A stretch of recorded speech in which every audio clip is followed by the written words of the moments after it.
the numbers all go to 11. I'm talking about bands that rock. Led Zeppelin. What about Sabbath? AC/DC. Motorhead. Does that mean it's louder? Isn't it any louder? Well, it's one louder, isn't it? We're not worthy! We're not worthy! Why don't you just make 10 louder and make 10 be the top number and make that a little louder? These go to 11. I get up off the ground and raise my head. Days like this, think I should be dead. One for Satan, two for me. Let's cheat the devil, it's fun, don't you agree?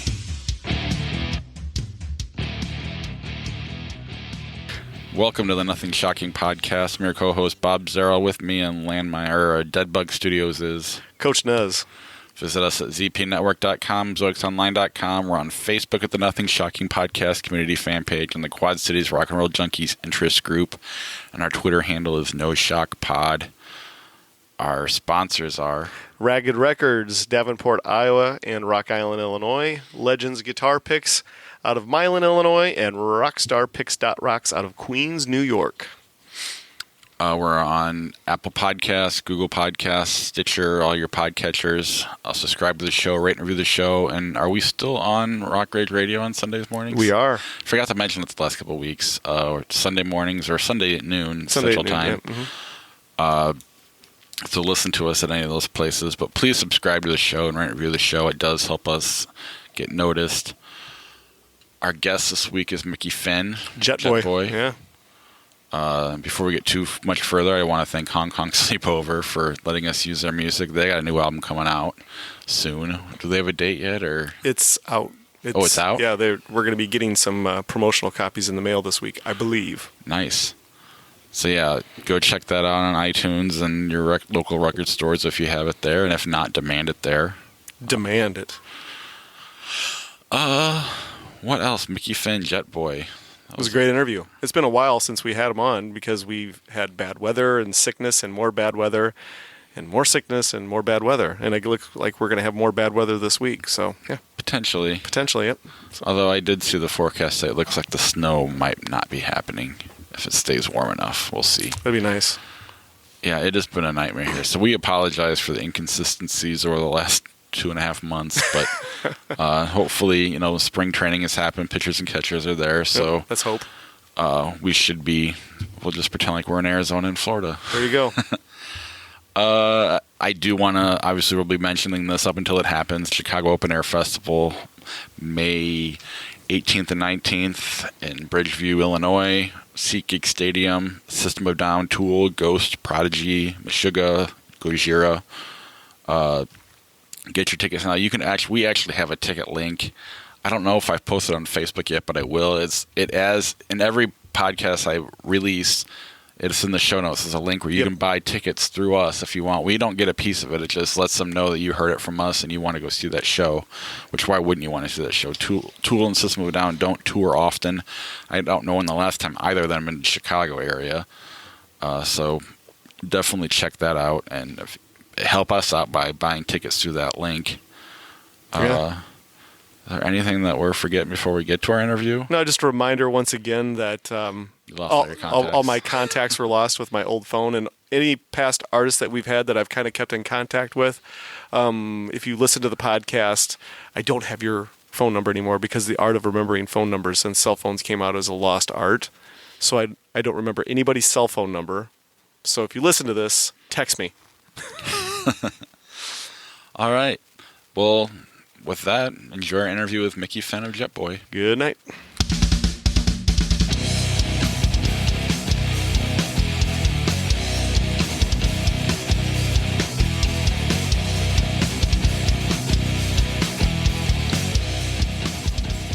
Hey, how are you? Hey, Bob. Nice to meet you. You too. Hey, well, first of all, I'm kind of curious to know, right now we're dealing with about 13 inches of snow over here where we're at. We just got hit with a blizzard. What's the weather like in Hawaii?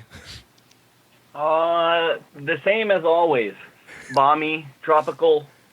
Right now, sunny, although we are in our rainy season right now. But, yeah, the weather doesn't change much. It's I don't know. It may get down to the low 70s at night It's pretty consistent though, mid 70s to mid 80s in the wintertime, and it gets a little warmer in the summer, but we seldom have days above 90 degrees, even during the hottest times. I live probably in one of the hotter, drier, probably the hottest, driest area on the island of Oahu in Eva Beach, and it's pretty much always nice here. So yeah, I'm looking at palm trees blowing in the wind right now, and sun, partial clouds. Rough, very rough. Well, you know, it's nice. You are originally from the California area, correct? So actually, originally, I am from New Jersey. I was born in Newark Hospital, Newark, New Jersey, and I lived there till I was 15 when my family moved to California, the Bay Area, San Jose, Santa Clara area. I went to high school there, and yeah, kind of cut my teeth in the music world and the rock and roll world in the early 80s in Northern California, San Francisco Bay Area. And then when Jetboy got signed, we moved to LA. That was around 86. Oh, very cool. I guess, you know, the question I have is, like, what brought you to Hawaii from California? So, you know, I had come here with my family a few times. I really love the beach, surf, fishing. I've always loved. And after visiting here a few times, kind of fell in love with it. I had moved to San Diego in what was it? In the 90s, I moved to San Diego. I got married, and I guess I was 96, 97. I got married, got divorced, wanted to get out of San Diego and get a fresh start somewhere. Hawaii is probably the next jump from San Diego if you love San Diego. And I also had a friend that I had worked with who said, "Yeah, come on out. I got a spare room, and you know I can get you started over here." So I moved to Maui in 1999, late 99, and then spent about a year on Maui, and then moved over to Oahu. I was on Oahu from 2000 to 2006, and then 2006 is when I went back to LA, and we reunited Jetboy and started getting active again with Jetboy. So, oh, very cool. I guess let's kind of get into the rock and roll aspect of your life, and I guess right now, what have you been up to on the professional level of things? So, you know, I moved back to LA in 2006. Got some stuff together with Jetboy. We put out an EP. We did a bunch of shows. We did a bunch of, you know, when the festivals all started happening, Rocklahoma and Rock the Bayou, Midwest Rock Fest, M3 Fest. When all those really started happening, we started jumping on those. We put out an EP. At the same time, we had some internal troubles again, and I had a short period where I wasn't in the band anymore. They even had another singer for a short period. During that time, I also had another band called Cold Blue Rebels, which I did with Danny Dangerous and Joe Normal from the Zeros and Spaz Drastic from the Glamour Punks. And we did this really cool horror punk psychobilly band. You can see all the videos on YouTube. If you search Cold Blue Rebels, there's about 5 production videos on there. We did a bunch of tours. We did probably 5 or 6 full U.S. tours. Had a great time with that band. Super creative, horror, rockabilly, psychobilly show. We did a bunch of tours with Wednesday 13 from Murder Dolls. And, you know, and then kind of re-pick things back up with Jetboy. You know, Jetboy is the constant in my life as far as music. It has always been there, will always be there. And we are currently going strong today with a new record, a new full-length record coming out January 25th. And, yeah, I mean, you know, Billy and Fern, the guitar players, and Jetboy are my lifelong brothers, and we've been through ups and downs and addiction and life and death and trials and the greatest times, the hardest of times together. And I think that bond you have with very few people. So we have a brotherhood with the three of us that's unlike anything else. So I'm very thankful for that. I've kept busy. I also had a DJ career that I did for about 10 years as DJ Milo. I was producing some hard step drum and bass stuff. And when I was in Hawaii, primarily, that's what I was doing. I was promoting, DJ nights, open turntable nights, and producing with a few guys some heavy electronic music. So I've stayed active, but right now I'm real happy to be where I'm at. I think we just completed the best record of our lives. It's 12 songs. 2 of the songs, singles are already out, and videos are able to, you can see those on YouTube. Real excited for the release of the record. We've got a few shows coming up in January, and our record release party will be at the Viper Room on January 22nd. Record comes out on the 25th. Fantastic. When you go into a new record, especially at this stage in your career and this stage in the music industry, what are your expectations going in? Do you kind of know what you want it to sound like, or do you just kind of let things happen organically? And how do you define success? Is it more?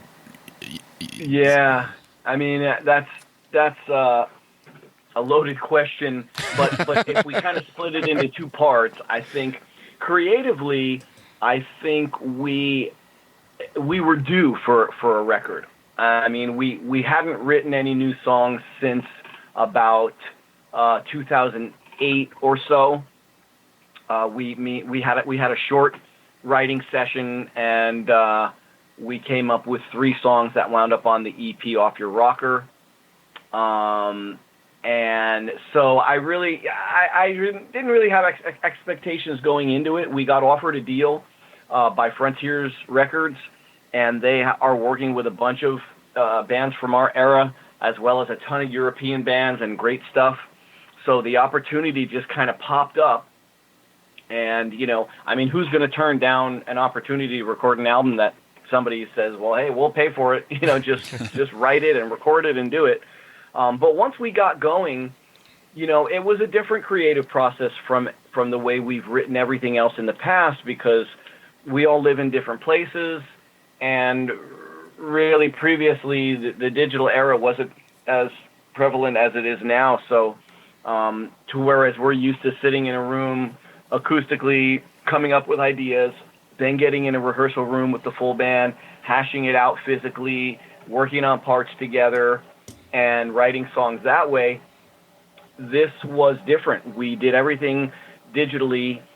Billy Rowe, one of the 2 guitar players, and I wrote most of the record, and I think that's partly due to the fact that Billy got really good at the Logic program, to the point where he can get great recordings, with all the parts and drum parts and everything. So he was able to start sending me ideas that were pretty structured already, so I could easily, come up with melodies and verses, and it was everything. It was recording parts and digitally sending them back and forth to each other. It was humming stuff on the phone, lots of phone conversations. But the main thing is that it flowed amazingly fast. I want to say out of we only wrote 15 or 16 songs, and 12 of them are on the record. So almost all of them came out instantly amazing. And most of them, for me, they came together fast. I had no problem coming up with topics and song titles. I had no problem coming up with melodies and lyrics, and they're great stories, and it's a very versatile record. It kind of is all over the place with blues and rock and metal and just everything rock and roll. And it was just one of the best experiences of my life creatively as far as the writing goes. And we did it in I think we wrote the whole record in 6 weeks, and we recorded it in LA in about 2 weeks. And yeah, it just, all I could say is it was kind of unexpected, and I think we were just overdue. We've all been busy working on different projects over the years, so we have become better songwriters independently, and then when it came time to get together to do another Jetboy record, it's the next level. I mean, it really, if you listen to Feel the Shake and then Damnation was a big growth step. And this record is kind of right in line. If we didn't get cut short and we had kept going, I feel like it's the next step. It's very much Jetboy still, so I think, it'll please the most hardcore Jetboy fan, and it's also current enough, in my opinion, that new listeners that have never heard the band will like it also, and there's kind of something for everybody to get into there. So, and the reason I ask, how do you define success, isn't to be a dick or anything. It's more of a, it's in this era, it seems like the artists have to really, they can't really worry about record sales because they don't matter anymore. You're more, right, you're satisfying yep. yourself, and in a way, you get better music and you get a better product that way, and then you get a better live show, and I don't know, it just kind of it's cyclical from there. And while the money is not always there in the sales, it's still, I don't know, in the art side of it, you seem to have a better product from a lot of people just by being more creative and having more control over their music. I mean, is that kind of how you feel? Yeah. Or? Yeah, I mean, let's face it, right? The Jetboy story is not that unique in that, all the bands that got signed and big during the time when we came out, we all got cut short, and everybody at some point disappeared. Whether it's Poison or Guns N' Roses or LA Guns or Faster Pussycat, I mean, everybody kind of had our periods where that our scene came on fast and furious, and it disappeared fast, but we didn't disappear, and people kept working and they kept honing their skills. And it is a totally different world as far as the part B to your questions, really, the creative process and then the state of the music business today. It's a whole different nut. I mean, social media is insane, and it's a blessing and a curse because we didn't have these outlets to promote our music and stuff. But now that we do have it, everybody has it, and so it's very easy to make recordings. It's very easy to promote yourself. It's very easy to promote shit. You know what I mean? It's like you could, if you're great at promoting in social media and social networking. I see people all the time that I'm scratching my head, going like, why does this have like 5 million views? Like, well, who? You know what I mean? So there's stuff that it's good on one hand, but on the other hand, it just opens it up to where everybody can do it. There's way more competition. You're right with record sales. I think it went from people were downloading music, and so that kind of wasn't fair because people didn't have to buy the record.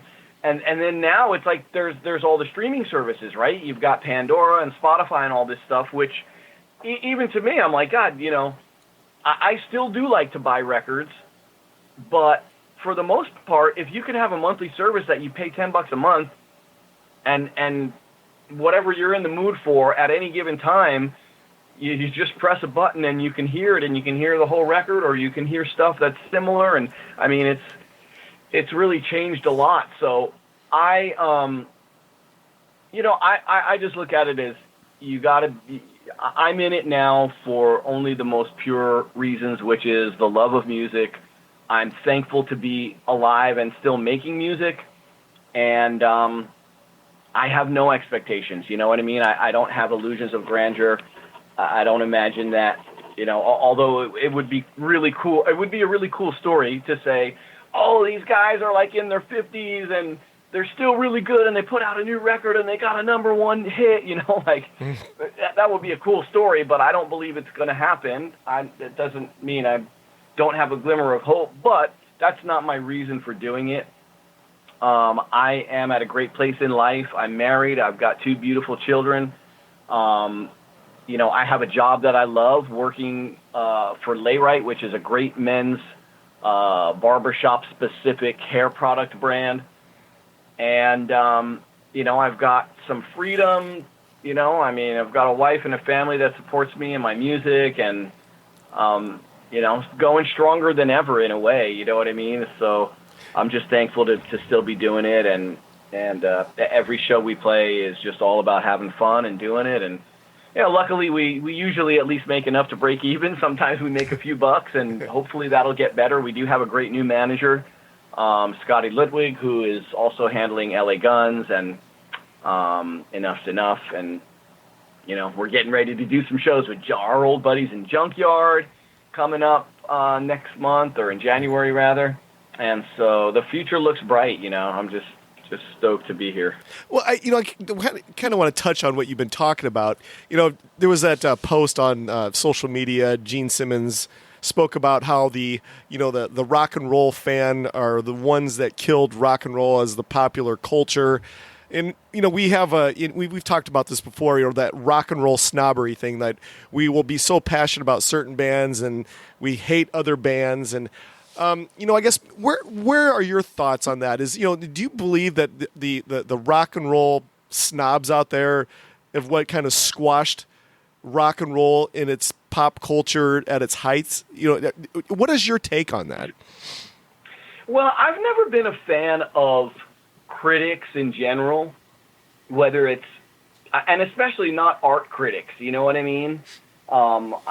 Because what's one person loves, another person doesn't, and that's, we all have the right to like and not like what we want. But it's hard to say. I mean, it's hard to be, the kids of today that didn't grow up in our era. I mean, how can you blame them for looking at us like we're dinosaurs? Because we are, you know what I mean? And it's hard for us to not be a little bitter and a little jaded. And, I have a hard time lately, although over the years I have discovered some great new bands that I really liked listening to, alternative rock radio, but it's getting harder and harder. I find myself more and more listening to classic rock stations because it just seems like, I don't know. It is. I do kind of feel like, well, where's all the rock and roll? Where's the rock bands? Like there's some good ones coming out there, but you don't hear them on the radio. I mean, I like the Struts, I'm happy to see them getting some success. But I feel like most of the music I listen to on the radio that, is popular today, I just don't feel like it's going to have longevity.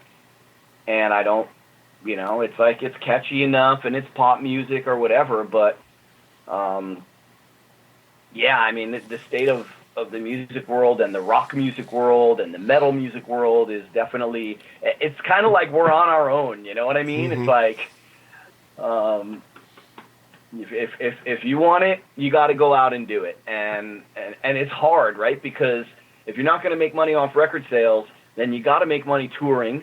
And along with the touring, you make money off your merch, and there's some great merch companies out there to help with that in between tours. But I see it kind of coming down to, if you want to make a living being a rock star, there's no stopping. You know what I mean? Because the money ain't what it used to be. So you go out, you tour, you make money. Especially when you look at bands with 5 people. I mean, how the hell are you going to go out? Unless you're playing arenas, how are you going to go out and play a tour and pay 5 people?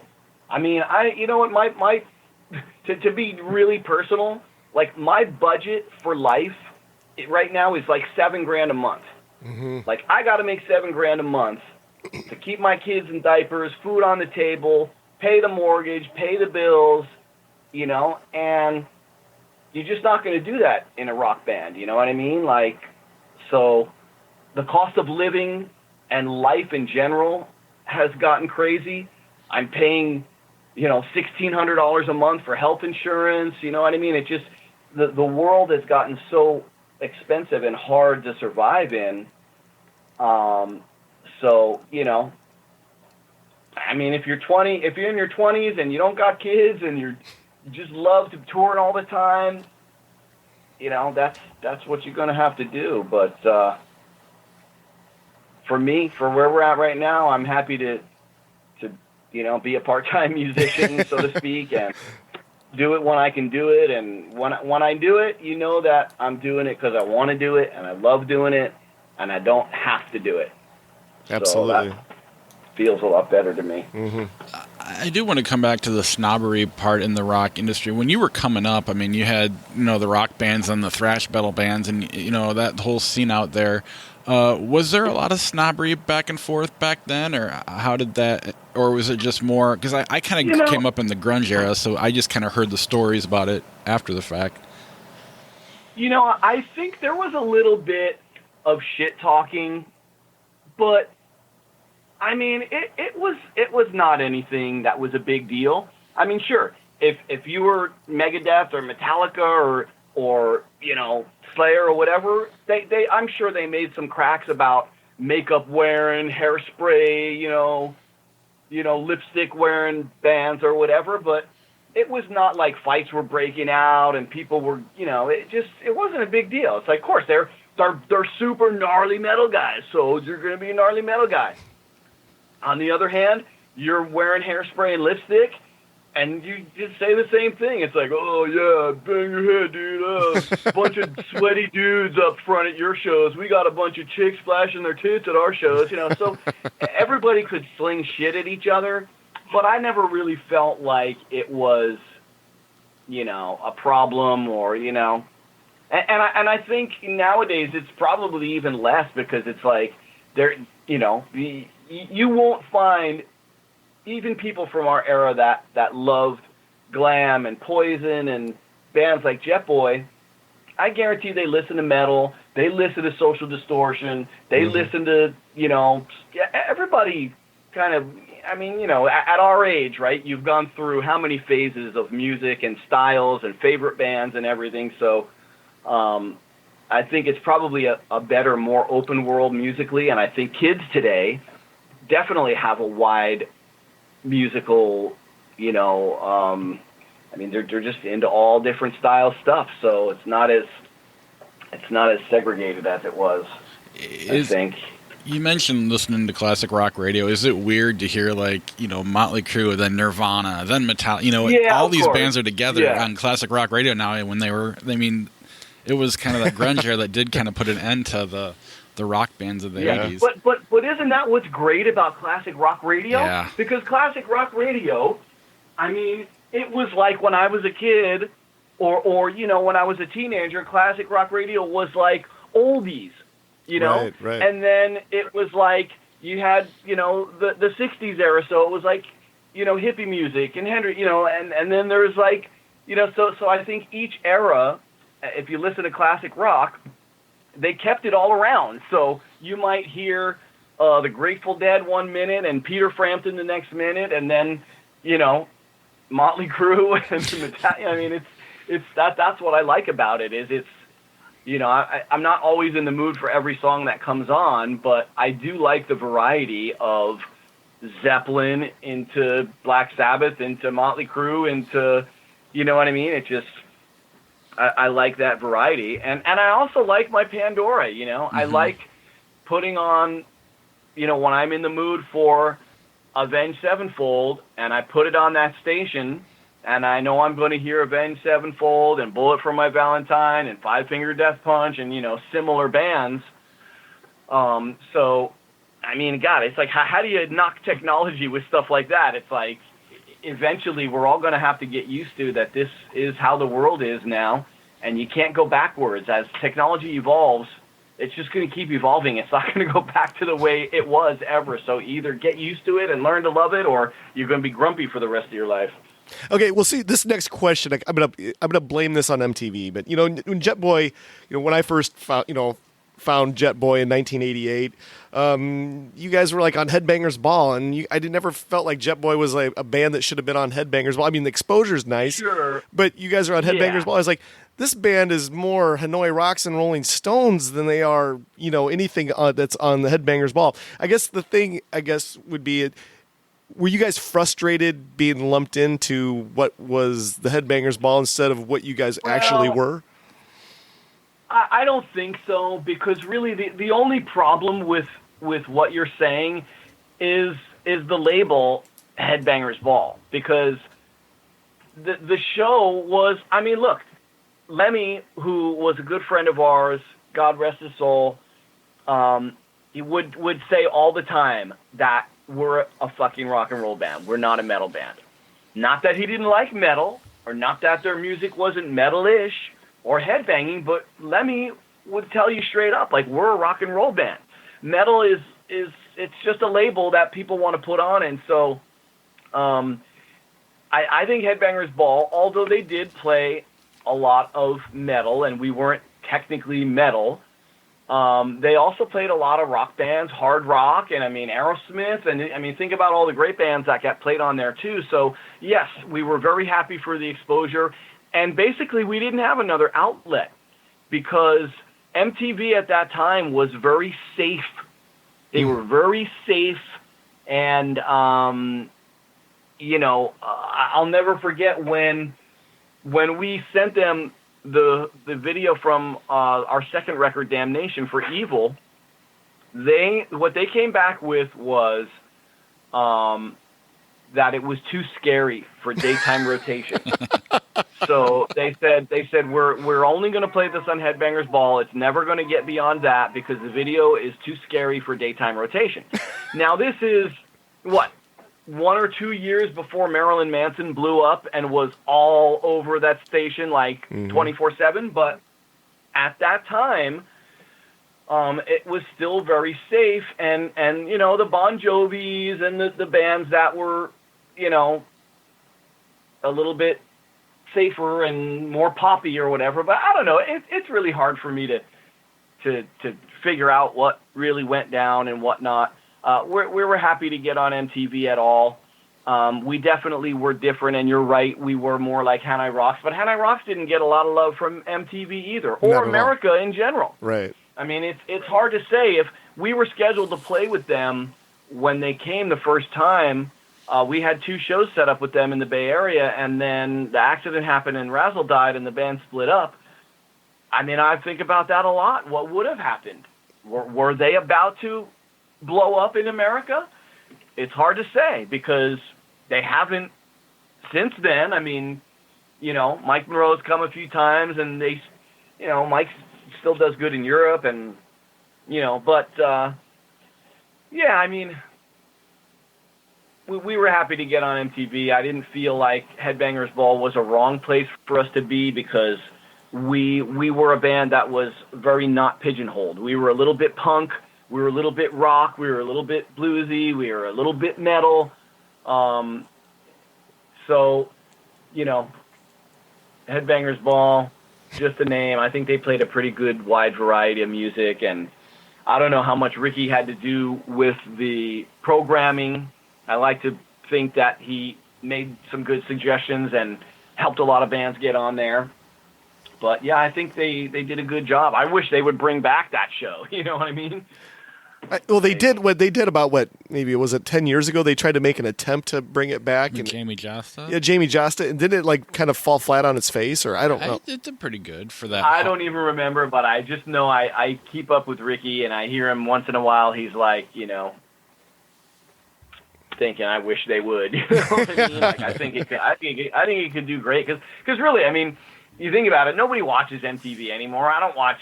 When I'm breezing through the stations, it's like almost when I go through that section of my TV with all the music channels, it's mostly hip hop and dance and electronica and R&B and whatever. And I have a station called AXS Access. Mm-hmm. You guys familiar with that one? Yep. Yeah. Yes, we have it. Yeah. So that one I catch a lot of great stuff. They've got a lot of great rockumentaries and live shows and stuff. So that's probably my favorite music channel today. But yeah, I don't watch MTV anymore. If I heard they brought back MTV, I would. I mean, yeah, we got that metal show.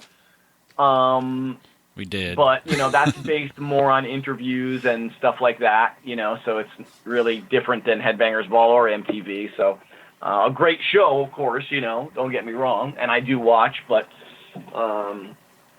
yeah, I could get into a new Headbangers Ball. I think it would kill it. Yeah, that'd be awesome. Or even if you did something on YouTube or whatever. But again, it's hard to just say, go do this. Probably doesn't own the rights to it. Maybe Netflix. Who knows?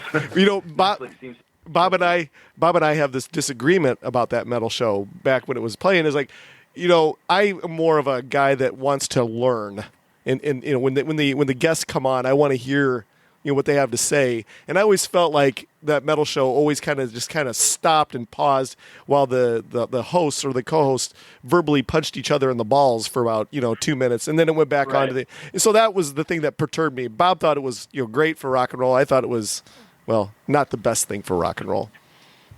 Yeah. I mean, I think it's a great show. It's very rock geek oriented. I've never been that big of a music geek.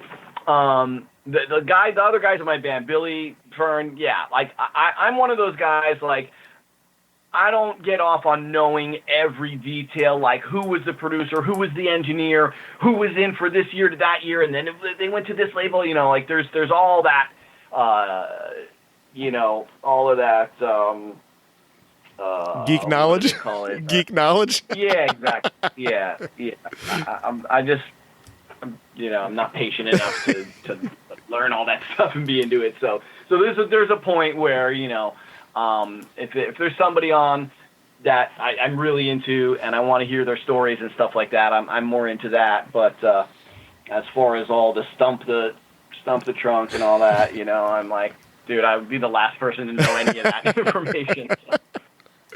Nor do I care about it really. I'm into the music and the all of that, sure. Music and the party stories and the interesting stuff. So. I guess the thing that I liked about it was kind of the variety. You could have Tesla and Testament on at the same time or whatever. And growing up, like I said, I'm kind of in the grunge era, but I was a big fan of the '80s stuff. I have my White Line stuff and Def Leppard and all, and everybody else likes Pearl Jam and Nirvana, so I was kind of outcast. But now they're all, you look at these festivals that are popping up.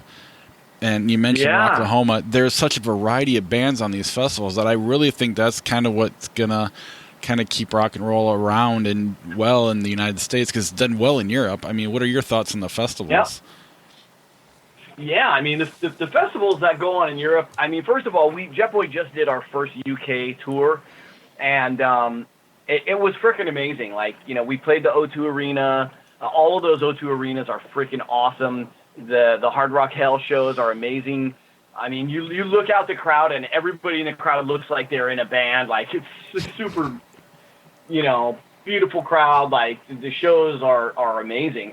And yeah, that's what I start to see now. I mean, from the Download Festival all the way down through all the European festivals, the lineups are insanely versatile. Like, insanely versatile, You got bands in some cases that you would think have nothing to do with each other on the same bill. Right. And I think that's rad. Somebody, I'm looking right now, one of my musician friends sent me, have you seen the lineup for Hellfest next year? I have not. No. So on one of the headlining days is Man of War, Dropkick Murphys, and Dream Theater. Wow. And I'm like Dropkick Murphys in between Dream Theater and Manowar. Then you got on one day, you got Slash, Lynyrd Skynyrd, and Tool. Wow. You know what I mean? I'm like, wow, man. Sisters of Mercy is headlining one day, Decide, King Diamond. Yeah, it's just like all these funky, versatile lineups. I mean, the Addicts is on here. Yeah, so I dig that. I was always I'm like a super ADD, hyper ADHD person, and so I'm always all over the place with everything. So as far as music, I've always been all over the place. Like, I might be on a kick. I might go through a month where I'm listening to nothing but Hank 3.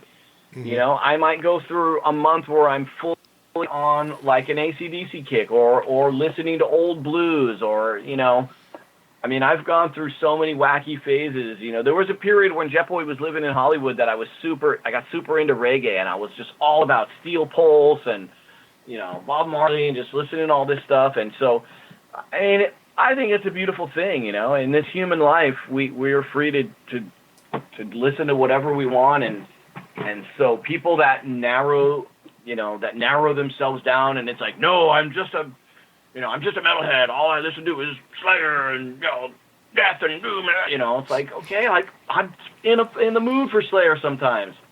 Absolutely. But you know what I mean? When you shouldn't have to feel like, you know, you're gonna go and, you know, hide in your room, and if you want to, you know, like, I really like this Poison song, but I don't want anybody to know because I got Slayer on my vest. You know what I mean? Like, screw it. I mean, who cares? You know, it's all music and it's all art, and that's why I've never really dug critics too much. You know, because it's like, you know, it's easy to sit back and criticize. You know, why don't you go try to do it yourself and see how much work it takes? I will never talk shit about bands, you know. I mean, I have, right? We've all talked shit. Right. But for the most part, I try to always take the high road because I know how much work goes into being in a band. And that is a shame of the way the world is now, too, because it's like it's gotten so easy for so many people to make music that, you know, I'm like, to be in a band with guitar players and drummers and bass players, I'm like, you know how many years it takes to learn how to play and hone your skills and then put songs together and make them good and make them catchy and, you know, and then do records and get out there and play shows. I mean, it's so much work and dedication. And then for somebody to sit back and slag it and say, you know, I remember when the Born to Fly, the new Jetboy, the first single off the new record came out. And, of course, you know, you go look at the views, and there's so many thumbs up and so many thumbs down. And I just saw, like, one thumb down review, and the guy was like, nothing new here. I've heard this song 100 times. It sounds just like something else. And I'm like, you know, I didn't really let it get to me, but I'm like, you know, like, what, like, that, to me, that is the lamest criticizing review is like, you know, okay, so yes, you're right. We play straightforward rock and roll. We're not trying to reinvent the wheel. You know, we just want to write a good, catchy, hard rocking track, which I think it is. I think it's a great track. You can tell it's a little AC/DC influence. You can, you know, did you think when you listen to that song that we were trying to do something totally unique and new that nobody's ever heard before? Like, you know what I mean? So right.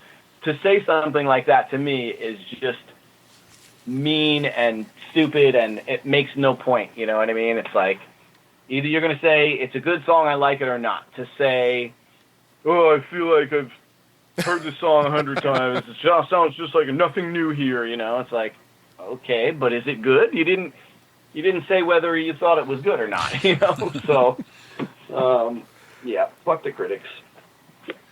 Well, I guess here's the thing that, you know, as you say that, because that comes back to the rock and roll snobbery of things, is that bands, you know, we hold, you know, tight to their sound. You know, the Stones sound like the Stones. Aerosmith sounds like Aerosmith.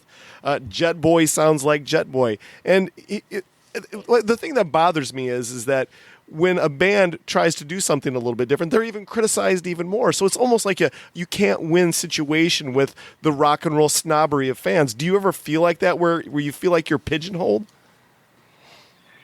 Yeah, of course. I mean, God, the worst pigeonhole for me has been the Mohawk, right? Which I still have currently to this day. I've you know, I haven't had it nonstop since '83 when I first got it, but it is one of those things that I feel like I have to live up to. Like if I get rid of the Mohawk, you know, people are going to be like, oh yeah, he doesn't have the Mohawk anymore. You know, he's a sellout. He's an old guy now. Whatever, you know.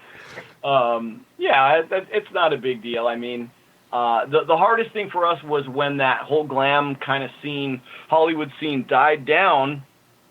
And, you know, Sony Music came in and bought MCA, and they cleaned house, and we lost our record deal. And we went from being, in every magazine and just, one of the bands that was predicted for stardom, riches to rags, you know what I mean? It just was like it all came crashing down and we had nothing and we couldn't get a record deal because everybody knew that scene was dying down.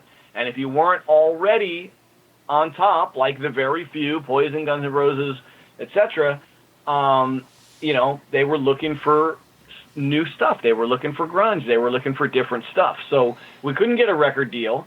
And so we did try to reinvent ourselves. We wrote new music. We took what probably would have been the next step for us anyway, which was getting a little heavier. And, we wrote new music and we wrote some great stuff.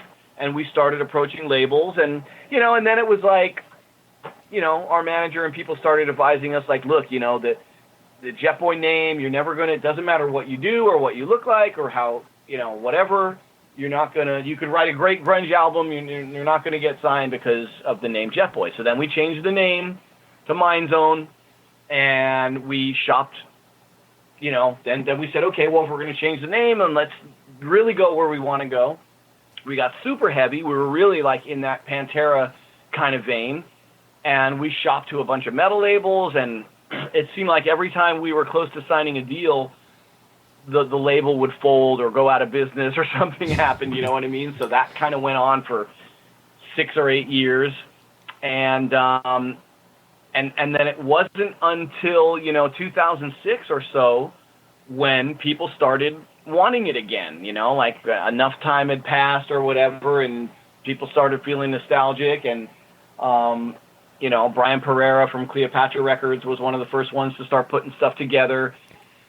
And so, yeah, here we are back again. And I don't know if we're pigeonholed. I mean, I guess we are. I guess you could use the term nostalgia act because we're playing shows with, bands from our era. And I'm okay with that. You know what I mean? A lot of us are doing new music and you go out to the shows and you see a lot of young kids that have been turned on to us by their parents, and their parents are still into rocking it, and their kids are now rocking it, and so yeah, absolutely. Go ahead, Bob. Oh, and I was just gonna say, you get to do that without handcuffs on. You get to just kind of do your own thing, and that's a lot of people we talk to that are, on the, they don't have to chase the popularity anymore. They're just chasing the art, and they seem to be much more enjoying the moment than really at the peak of their popularity because they have full control over everything, and that's kind of a cool thing to have as an artist.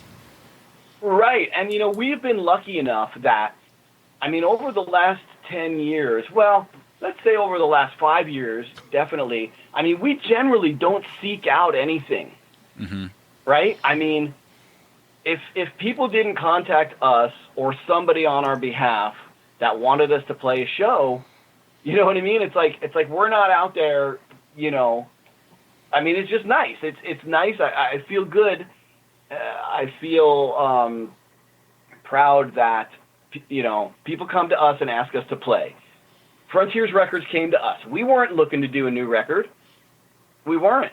They came to us and said, hey, we would be interested if the band is interested and they want to do it, and here's what the budget would be, and here's, and it was like, great, and the same thing now. We're doing the Monsters of Rock cruise for the first time in February. It's something I saw happen, and then we said, wow, it'd be nice to get on one of those, but, they came and asked us to do it, so we're going to do it. And so you're right. It's there's no handcuffs on. There's no forced element to anything. We're doing it strictly because we love it, and we want to keep the flame burning. And every time I get a message from a fan that tells me how much our music meant to them, and how much it still does and things like that. That's what it's all about. We didn't get rich off the band, but we got rich spiritually, and I feel fortunate that our art will go on and live forever, and that drives me to keep doing it. I'm a late bloomer with my family, so I've got 2 young kids. I've got a 3-year-old boy and a baby girl, 6-month-old baby girl in my arms right now. Wow. And it'd be nice if, when they're old enough to understand it, you can still see Jetboy on the internet, you know? So that's the kind of thing that drives me to keep doing it. As long as people still want to hear it and we get requests, and, you know, we've got a good booking agent and we've got a good manager and people helping us out along the way. We're not killing ourselves over it, and we don't have illusions of, you know, dreams of, you know, being a huge band. So it keeps it fun, and it just feels great. It's a pleasure to do it. When does Born to Fly come out? So it comes out officially January 25th. You can pre-order the record now from Frontiers Music website. It's 12 songs. It's going to be on physical CD as well as download. You can already download the 2 singles, Born to Fly and Beating the Odds. There's 2 videos that you can see also. And they're also doing a limited edition red vinyl. Cool. If you're into records and vinyl, they're doing limited edition, and you can even pre-order signed copies. There's links on our Facebook and website and the Frontiers Music website. Oh, fantastic. Okay, well, I have one more question for you before we let you go. I know you got the baby in your arms. So I always give... She's been chilling on the floor the whole time, and then she just got done sucking on her toe, and now she's like starting to wake up. All right, so I always give our guests like one curveball question, something that you haven't been prepared for. So you talked about Hanoi Rocks just briefly. The Suicide Twins, the Silver Missiles and Nightingales album. Are you familiar with it? With an Andy McCoy and Nasty Suicide. That was there after Hanoi Rocks had dissolved for the time. That album kind of was like an unplugged album. What were your thoughts on that album? I thought it was kind of brilliant because it was something opposite of what members of that band were known for. What were your thoughts on that album? I always kind of thought it was like, wow, how did that album not get more traction than it did? Yeah, I mean, that's the thing. It's just like people in the U.S. at that time, unless, like us, like me and Billy and Fern and Jetboy, we had our foot in a lot of doors. Okay, we went to punk rock shows, we went to ska shows, we went to, we were listening to a lot of alternative music, and so I just think Hanoi Rocks, they just were not anything that people were used to. And musically, those guys are all over the place too. They grew up in Finland. You know what I mean? They know Finnish gypsy music, and they're and went to London, and so they're as far as the hip factor, those guys are the way hipster before the term ever existed. Right. And I just think Nasty and Andy are as fun. I mean, they're such completely different people. They were, I mean, it's just amazing to me that they got together and did a record, and then there was the stuff that followed too, Cherry Bombs and Cheap and Nasty, and all that stuff was good to me. But that's why I said earlier it would have been interesting to see what would have happened with Hanoi Rocks had they been able to complete their first successful U.S. run, because they were getting attention from bands like Motley Crue and Guns N' Roses and whatnot, and they got cut short. But at the same time, I don't really think people were really ready for that yet. You know what I mean? So it's like, it may not have mattered, you know what I mean? Like, Motley Crue might have said, hey, come on tour with us, and we're going to take you on all, arenas all over the U.S. People might have just not been ready for it yet, so. Exactly. Well, we're kind of coming down to our allotted time. I want to thank you so much for your willingness to participate. Before we let you go, is there anything else that you would like to promote or plug outside of the new album coming out January 25th? That's it. For anybody who's in California, we do have shows coming up. We're playing New Year's Eve in San Francisco with our good buddies in Junkyard. We're also doing Fresno the night before New Year's Eve. And then we have our record release party is at the Viper Room on January 26th, which is the day after the record drops on the 25th. And then, of course, you can see us on the Monsters of Rock cruise, February. Hope to see everybody out on the road next spring and summer. I hope we get real busy, and I hope we get back to Europe as soon as possible because I freaking love it over there. Oh, so cool. The UK. It's funny that you. It's funny that you say that because we had David Roach on last fall, about a year and a half ago, and he loved the podcast so much that he requested that I always send him the new episode every week. So I always have to text him the new episode every time. But this is how it's going to work. We have some other interviews that we haven't released yet that have to come out. So we're looking at probably about 4 to 5 weeks to release your episode. And when it does, I will send it to you immediately before it hits the social media airwaves. How about that? Yeah, and actually, too, I should I'll message you and give you the contact info for our management company because there's 4 people at the company, and they do a great job. They're running our social media now. So since we have time before it's going to air, they can definitely get involved in posting it to all of our social media so our fans know to tune in, and we'll help each other out that way. Oh, fantastic. Well, Mickey, thank you so much. And you have a happy holidays, and we'll be in touch with your episode probably right after Christmas or so, or part of maybe first of the year, something like that. Okay, guys. All right. Mahalo. Thank you for everything.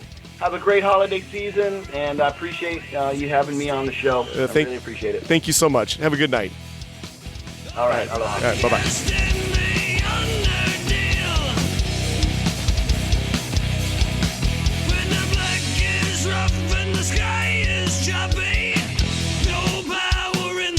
Can stop me.